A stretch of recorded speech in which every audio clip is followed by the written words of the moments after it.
Hey everybody, welcome to the Georgia-Alabama Sports Live, Kudzu Sports, Harris County Coaching Show. I'm your host, Rick Beach. This week, we got head football coach Tommy Watson with us. Coach, thanks for coming on. Yes, sir. Thanks for having me. Appreciate what y'all do for high school football and all those sports, and especially for Harris County. No problem, Coach. You know, we sure appreciate you doing this. Before we get too much into the 2024 season, I want to ask, tell us a little bit about your playing career and just, where playing high school football led you. Yeah, years ago in high school, man, I didn't take school serious. I went to school for two reasons and two reasons only, really three. I went to school for number one was to get free lunch and free breakfast. Yes. Number two, I met my high school sweetheart when we was in ninth grade, and she's still my wife to the day at 31 years. And the third reason was I always played football, man, but grades was not a big issue for me. Didn't really care a whole lot about school or grades, so coming out of high school, I had several people that wanted me to come play football for them, but I didn't have no grades. And so I was fortunate enough to have the opportunity to go play at a junior college down in Cochran, Georgia, Middle Georgia College, and spent a couple of years there. And from there, I left and went to a junior college in Weston, Mississippi, Copiah, Lincoln. Harris County reminds me a lot of it. There's one red light in the town. If you wanted a Burger King cheeseburger or something, you had to drive 20 miles one way. And from there, I went on to play at Mississippi State, 2 years started there, all SEC my junior year. And after I got through there, I had the opportunity to go play in the National Football League for the Tennessee Titans. Man. All right, so what, obviously playing a career like that, eventually all good things must come to an end. But who and what inspired you to become a coach? It was just all the coaches I had over the years. I credit a lot of people outside of my quote-unquote family, such as football coaches that helped me get to where I got to in life. And, the older I got, the more I reflect and understand on it. And so just having the ability to not only have a job that's something you love to do and coach football and be around football, but also the ability to pack young people. Yes. That was very important for me at that age when I was choosing a major, and just to be able to hopefully go back, and if you don't impact but one kid and change his life, that's made a big difference for me. And that's kind of what I like doing, is I like seeing boys become men. Since you've been at Harris County, it shows every year during signing day, it's not, just 2 or 3 kids. Each signing day is multiple football players. Last year's what, 8 players went last year, which is an amazing number. And, it shows the impact that you are having on these young men. I know the whole county appreciates that. So flipping over, now we are going to 2024. Introduce us to a couple of the new coaches on the staff this year. Yeah, we had a little coaching turnover last year, and look, my administration frowns upon turnover amongst the coaches, but, and I think that's something new that came to Harris County with me, and is if you got good help, people's going to want you, and me as the head coach, if other people don't want my people, do I really want them, So we had a couple guys that had the opportunity to go be a head coach, and he took another one of my coaches with him to be offense coordinator. And so we hired a guy from LaGrange High School, Thomas Cox, who was our offense coordinator this year. He's been a head coach, been an offense coordinator, outstanding football coach, outstanding human being. And along with him, we've hired a guy named Joe Jones, who's an offensive line guy who's played high school football at Central Phoenix City.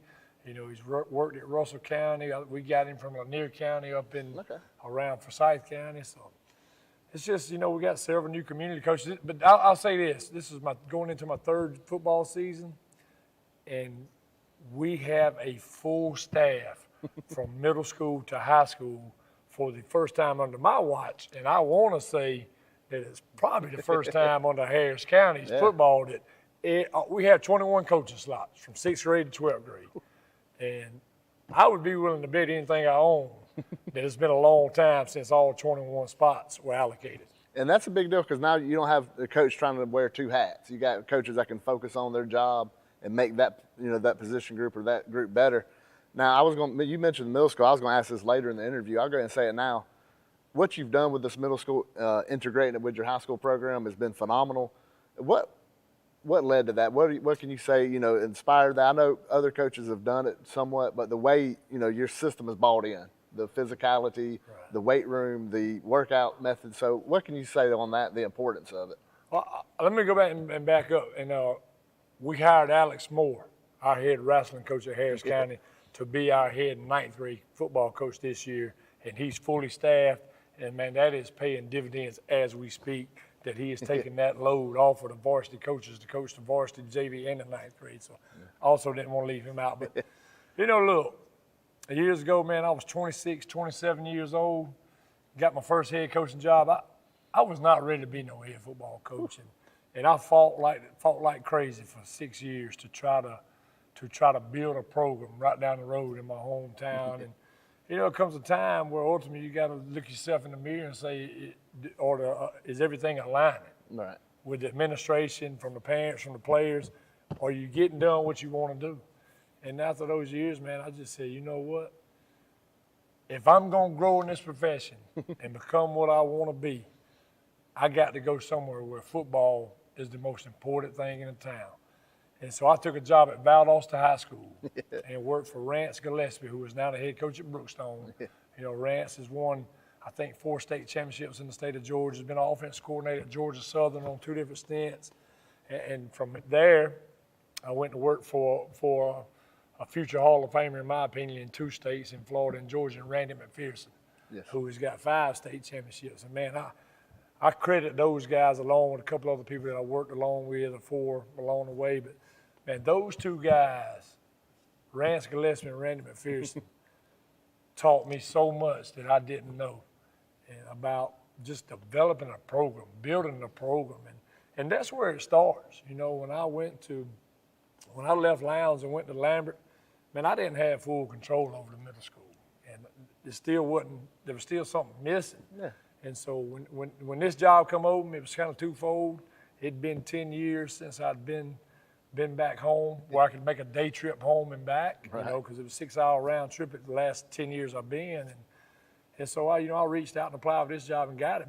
But this is a place where I had a vision, the place that aligned with my vision. Yes.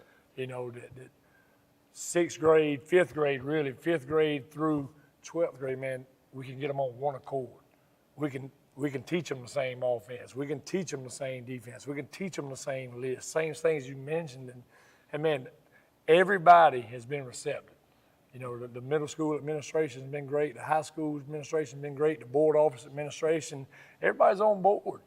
And that's what I tell people all the time, man. We are just scratching the surface of what's to come at Harris County football. I assure you that. Yeah, you can see with a freshman now who's been in the same system for 2 years when he gets here.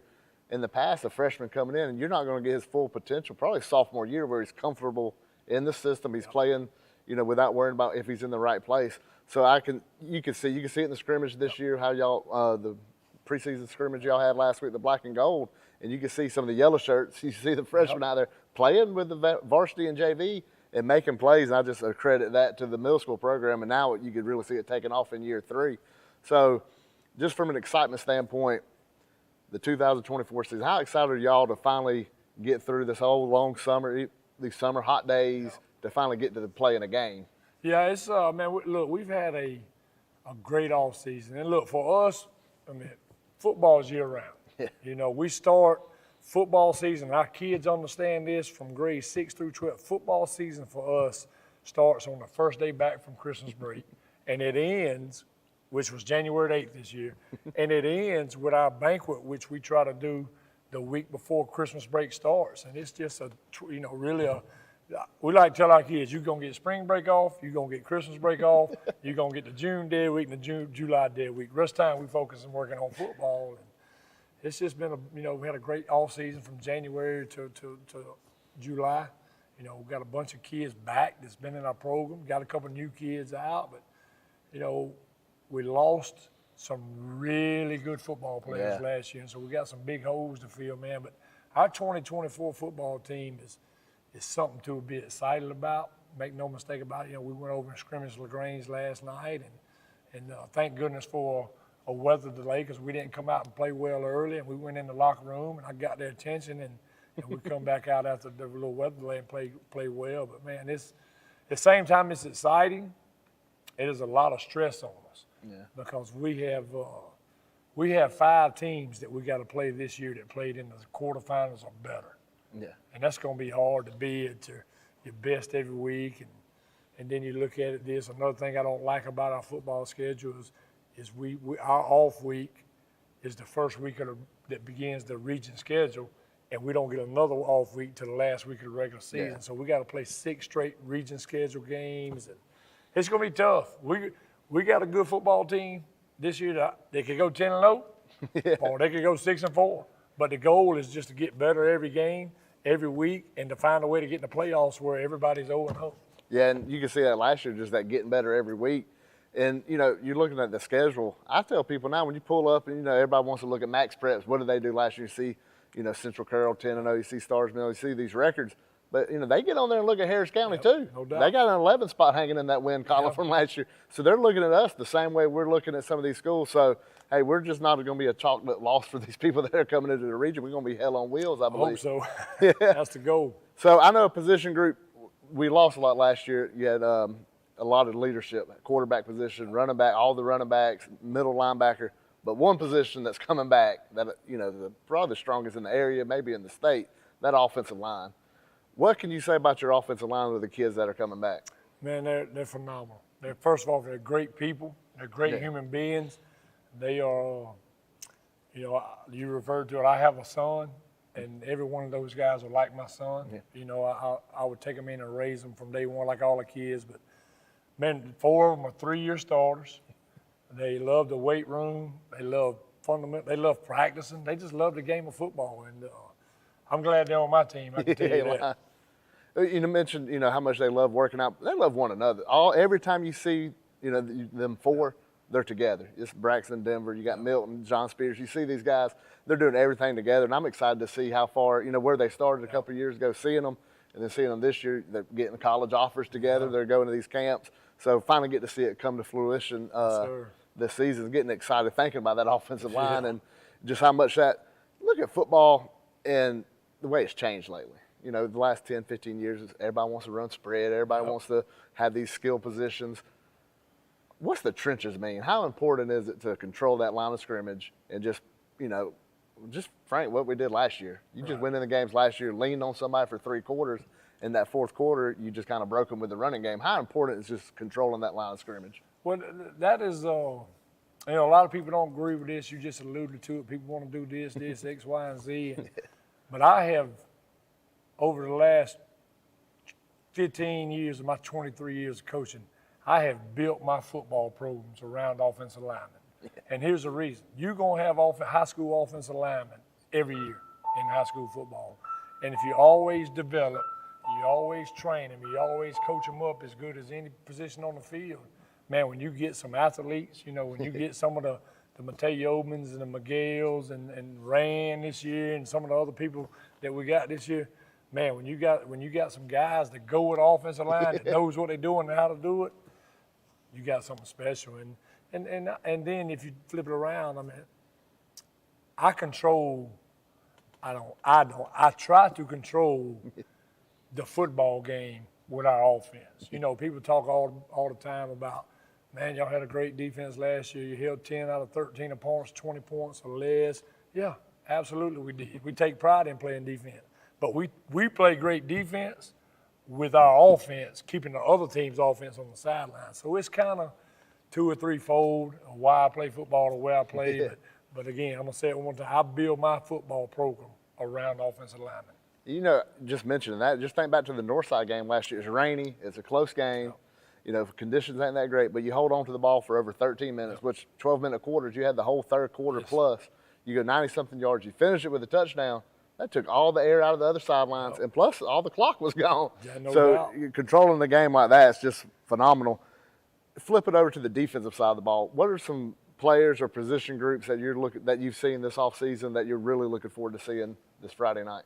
You know, you can start anywhere. I mean, we're probably the youngest on defense out of anywhere, but you know, we got some defensive linemen we really like. Joshua Jones, Bishop Adams, those guys we feel are really good high school football players, going to be college football players.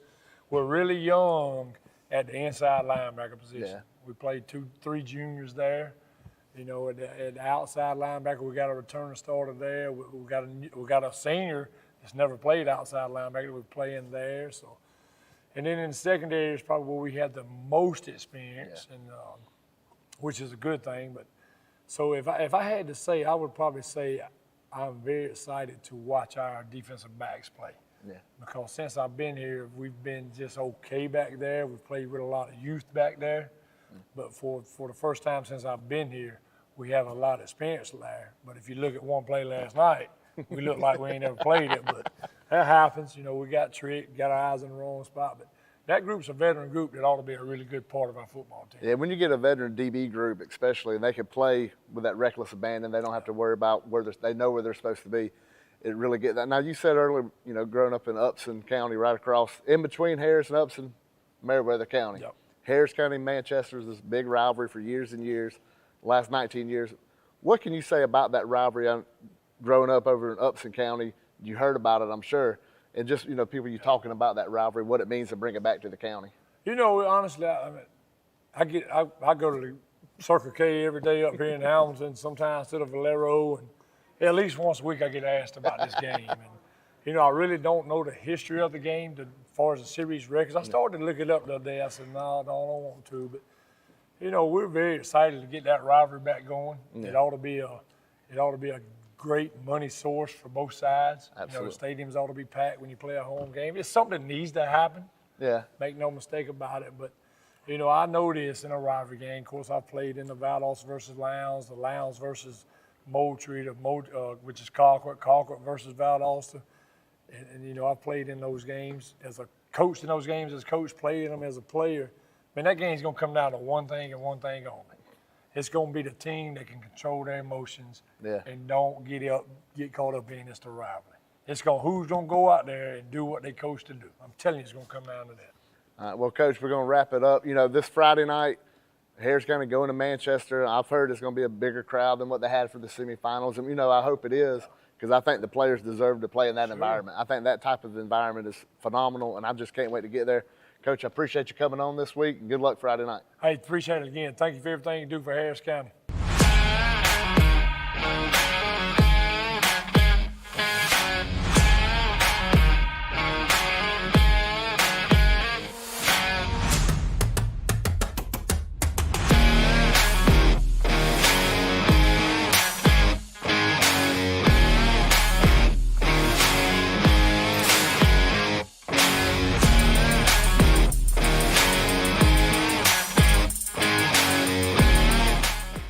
Don't beat this out, because this is what they say. I heard this. If you want the hell knocked out of you, come to Manchester and take a left at the light. This rivalry here for the surrounding communities, as Coach previously said, the next day we have bragging rights. Whoever win that game that Friday, we can actually look at each other with a smirk. We got y'all this year.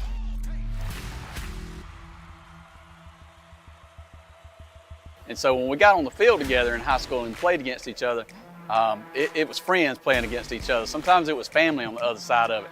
So it's a quasi-civil war where you know the people intimately, and there's a whole lot of pride in winning that game.